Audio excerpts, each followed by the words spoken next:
Hi guys, welcome back. This is going to be episode 4, I believe. We've come a long way since episode 3. I've done a bit of grinding. We've actually gone from, I think it was like level 16 up to 33. And that's just through doing like quests and stuff. Literally since we've come down from Incarnum, if we go into our quest book, all I've done is... I've done like 2 quests in Astrub, and that's basically to help with the main storyline, which is this one, a model citizen. So I'm on this quest right now, which is my class quest. Every quest is different for each class, so yeah, yours won't be the same as mine unless you become a Sakria. So yeah, for this achievement we actually get 260,000 XP. We just get a nice near limit, and doing that one enables us to unlock this one, and then doing that one enables us to unlock this one, which is where we can get our first Dofus. It doesn't actually come up in here, but our first Dofus will probably be the Coward Dofus. Now the Coward Dofus is actually underneath the Wabbit Islands questline, and I believe it is... there we go, so that's the one we're after. So that actually grants us 60 wisdom, and it's a really beneficial item to have, especially at level 60, which is when we can use it. Now, we are quite a way away from that, but that is the goal, essentially. Firstly, we're just going to be focusing on the main stories, which is finishing this questline and this questline. But as of now, I've tried to get some better equipment. So from leaving Incarnum, I had about 4,000, 3,000 karmas. And with that, I actually went to the marketplace, and this server is quite expensive, considering drops are very higher than usual. So yeah, what I did was I fought some gobbles in this area, which is Tanilia, something like that. It's just, we started down here in Astrub, and I just walked up towards here, and there is a zap here. So whenever we need to transport down, we can do so, but it does cost a few karmas, and we have to be quite strict with them, so it's usually just worth walking. So yeah, what I've been doing is just fighting these gobbles. They can be quite hard, but when there is 1 or 2, we can quite easily tech it. So I'll just show you one now. So yeah, they have like 250 HP, which is quite a lot, but thankfully our sword and our sustainability with absorption helps us along the way, which is really useful. So this challenge, versatile, we can't use the same action twice, so what I'm going to be doing is just using each action once. But yeah, I hope you guys are well. Hope you guys are enjoying this series. I'm thoroughly enjoying it. It's actually motivated me a lot to play. Obviously, we don't want to die on this series, but hopefully my array of years of experience will help me with that. But yeah, everyone makes mistakes, I guess. So we just leveled up again, so we're going to put everything into vitality until we get about 500 vitality. Just as a base, just so, yeah, we're doing well with vitality. And I've just remembered, actually, if we go into our achievements, there is a new Dofus, and I believe it's called the Silver Dofus. There it is, yeah. So we actually do want to get that, because the Silver Dofus is level 20, and it's essentially like a small Dokoko. Now, for you guys who haven't played Dofus before, basically what this is, it's a fake Dofus. It's not actually a real Dofus. And what this does is at the start of a caster's turn, if they have less than 20% of health, you are healed 20%. So it's essentially like a last resort. You know, if you're really low on health, it's really nice to have. It'll just heal you automatically on that turn. Oh, this is really good, actually. So we found a War Chief. And a War Chief can drop us Gobble Cape, which is what we're after. It's the second to last piece of the set. The gobble set, which we're after. We need the hammer and the cape. So hopefully if the challenge is good. Okay, that's really good, actually. We should be able to drop it. Considering drops are 3 times, you know, you're not expected to get a drop every time, but obviously it is quite helpful to do so. Okay, so he's dead this turn.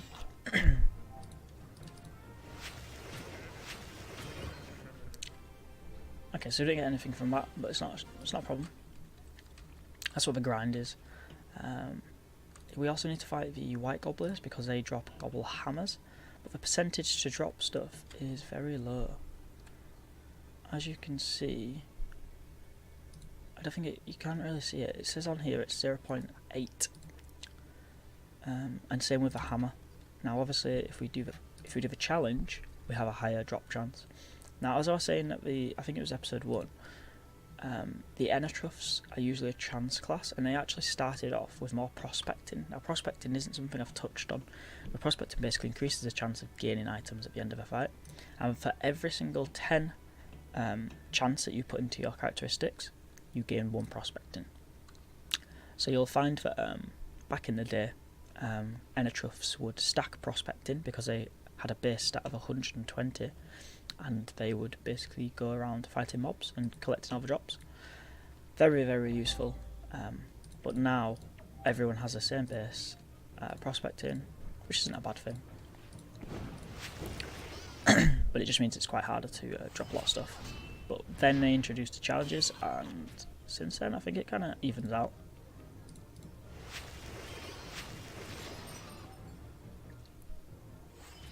Perfect, so hopefully we get a hammer. No, you just gotta have your fingers crossed. It's really good to find people. Just ask this guy if he wants to group up. Because the higher number of people, obviously, the more chance of dropping items.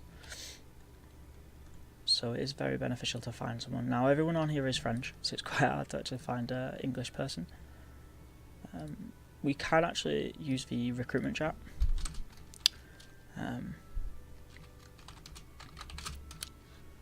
Recruiting people for gobbles at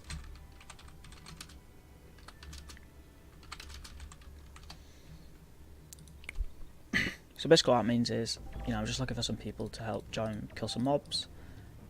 Just private message me if you're interested. But yeah, if any of you guys are actually on this server, I am quite active. I do work full time, but when I'm not working, I will be on my computer usually. And Dofus is a really nice getaway from the real world, so it's quite nice to just sit back and relax. The music, questing, it's quite chilled out. So I've got another war chief here.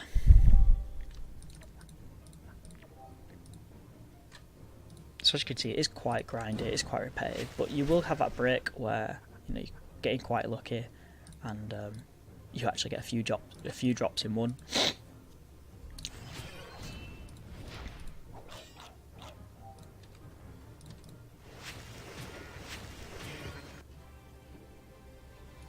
Okay, so the other option is to craft. Now, crafting isn't particularly hard in this game because of the drop rate, and especially in the server, the table, the drops aren't really hard. So as you can see here, if we go to recipes, we need a tailor level of the level of the item. So we need a tailor level of 20, and we also need 4 Gobble War Chief wool, which we have. We need Gobble Blood, which we also have, but we also need the substrate, which is the hardest item to get. Now, that is another item that needs making, and that can be made by a lumberjack of level 20. So this is where the professions come into play. As you can see, there's a number of professions. The red ones are more major, so we don't really need to get into them yet. But the blue ones are your main ones. Now we've got the green base are the gathering.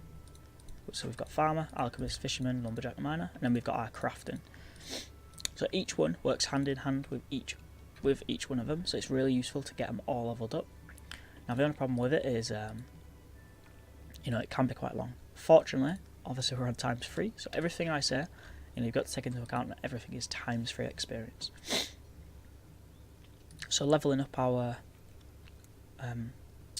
wood cutting would be very beneficial at the moment. I've got to mention, there is a subcategory for increasing each of our characteristics. Now obviously I've touched upon prospecting. For every 10 chance you gain 1 prospect. For every 1 agility, I think it's 10 agility, sorry, you gain 1 dodge and 1 lock. Now what that means is you can basically evade an enemy who has higher agility or lower agility than you. It's quite useful. It's really useful in tight scenarios when the enemy is heavily CC. Strength. Now the strength basically increases maximum capacity of the inventory. So we've got our pods down here, and when that bar goes to red, to full, we can't carry any more items. So that means we have to bank, we have to run, we have to spend money. It's quite annoying. So what's good about me increasing strength is the ability to obviously carry more items, which is really good, especially for this type of character where we're going to be doing a lot of professions. So what I'm going to do is I'm going to take a break from killing mobs for a bit. And we're actually going to focus a bit on farmer. Now, the problem is with farmer is it takes a lot of pods. So what I mean by that is it takes a lot of... The wood is a lot to weigh, basically. So when I'm going to be cutting down an ash tree, which is this tree here, which is a level 1 tree, each ash wood is worth 5 pods. So if I get... You'll see here, I got 7. So that's a total of 35 pods just added to my inventory. Now obviously that does add up, which is why we need to basically look at the recipes that we can make, so we can use the ash logs into items. So for instance, we're going to be focusing heavily on tailor. So if there's anything in regards to tailor that we can do, so if I go into my professions again and go into tailor, you see here, so the headband, we need ash logs and we also need celestial wool. Now, celestial wool is quite annoying to get. We only have 2 at the moment, but it is quite cheap. We could go farm it, and it is found in Ankama, and it is really easy to drop. It's a 50% chance of dropping, so you know it's not that hard to basically drop. So we could actually go drop some of them. Obviously, I'll do that off camera because it's relatively boring killing the mobs again. I like to go over this in full depth for people who haven't played it, by the way. It's quite refreshing too, because this game doesn't have a lot of explaining, and there's loads of little hidden tricks that you can do. So if you're ever worried about, you know, finding a certain resource or hoping that this monster drops a certain item, you can actually right click on that monster that's in the mob. So obviously we see here we've got a mob of a boar, a squirrel and a mullebull wolf. I never know how to say that. And if we go into our bestie area, you can see all 3 of the monsters located, and if you click them, it shows you what they drop. And the blue is basically if you're a hunter, that's another profession that we'll get into. But you'll see the gold bordered items are rarer drops. Now you can kind of see the acquisition, which is the rate in which it will drop. So our rate currently is 0.8, which is very low, which is why I advise doing challenges. Now, resources, however, have a 44% chance of dropping. Bearing in mind, we are on a heroic server, so everything's easier to drop. So usually on a normal server, stuff would be a lot harder to drop than it already is. So yeah, it's always a case of just trying to find out what's best for you. These guys do drop ball belts. Now that could be quite useful for me because I currently don't have a belt. I was looking for a gobble belt, but you know, at the moment any other belt would do.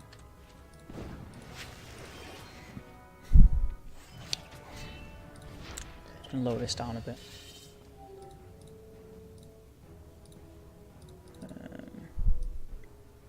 There we go. So I can't exactly move from here. Oh well, I'm gonna have to just kill him. See, I was locked there, which is why high agility would come into play. But yeah, as you can see, I've got quite a few drops from there, which is pretty good. So yeah, what I'm going to do is I'm going to come back after I've found a few trees, probably get about 10 lumberjack. What's my lumberjack at now?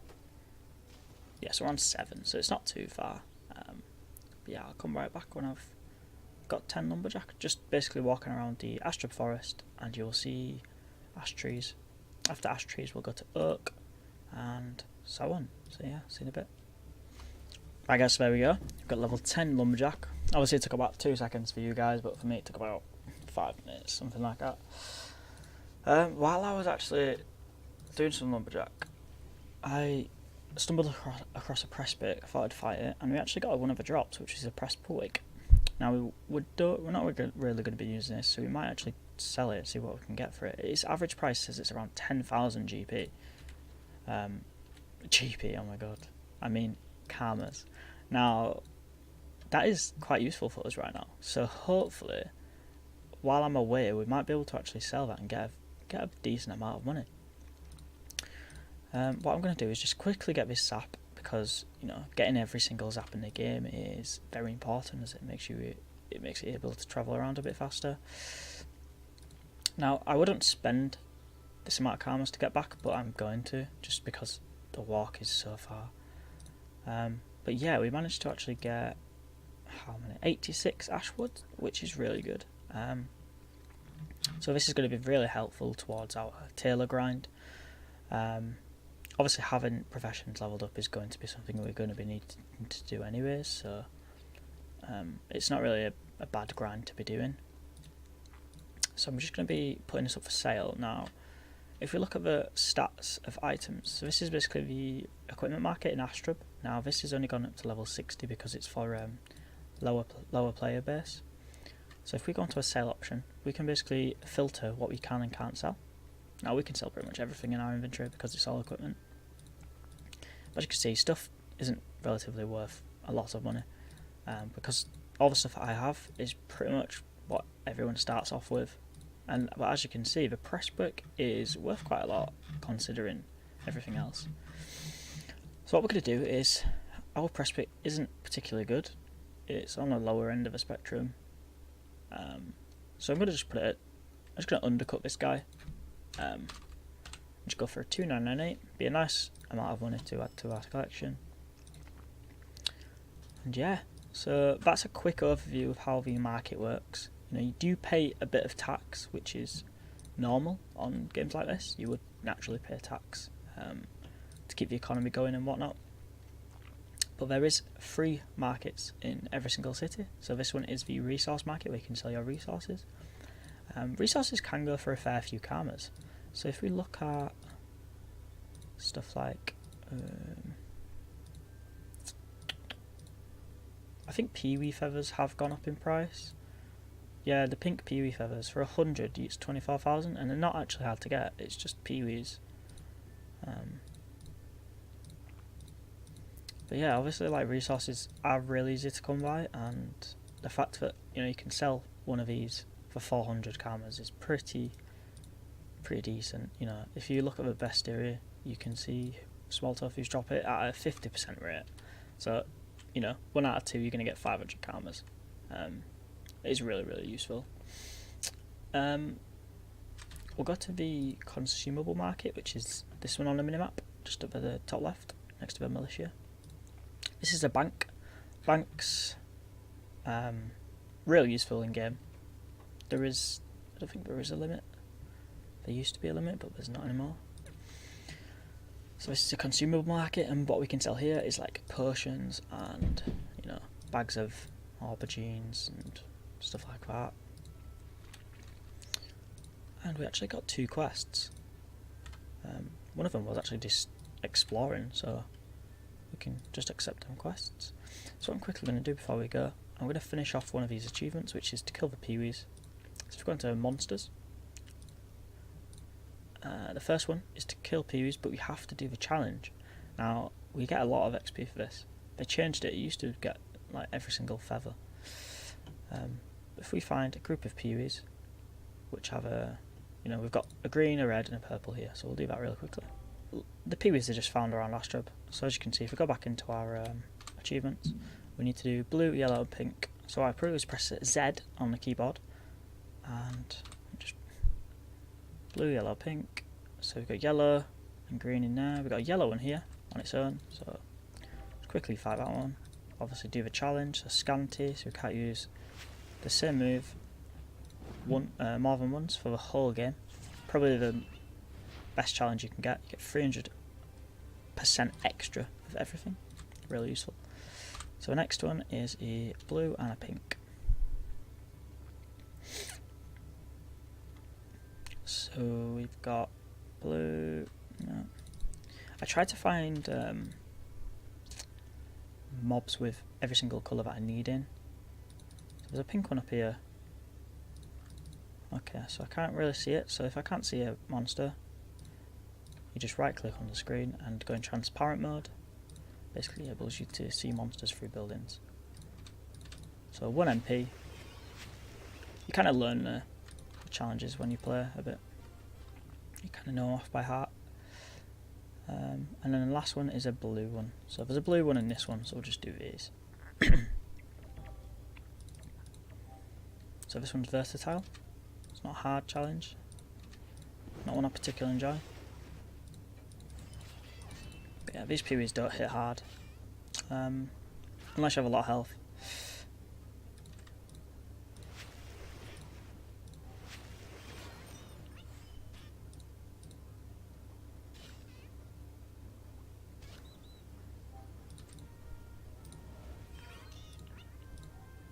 That should be it. So we should get a nice little achievement down here. I get a fair few drops. There we go. So Peewees is done, accept, and we also get a level up. So guys, thanks for watching. Episode 4. Oh, been quite a productive episode this episode. There will be a lot of grinding in the episodes to come, but I will obviously edit that out. Still getting new to the whole editing scene. I haven't really got any applications to edit with. It's kind of just using the free online ones as of now. Obviously if I get a bit better at it, I will think about purchasing some sort of editing software, but for now, you know, it's doing the job, it's getting me making these videos and whatnot. But any advice you guys can give me, I much appreciate it. And if you guys want to join me on the server, please go ahead. I would be looking for a guild in the days to come, and also obviously some friends to go slay some monsters with. So yeah, just drop me a message. And yeah, I hope you guys enjoyed.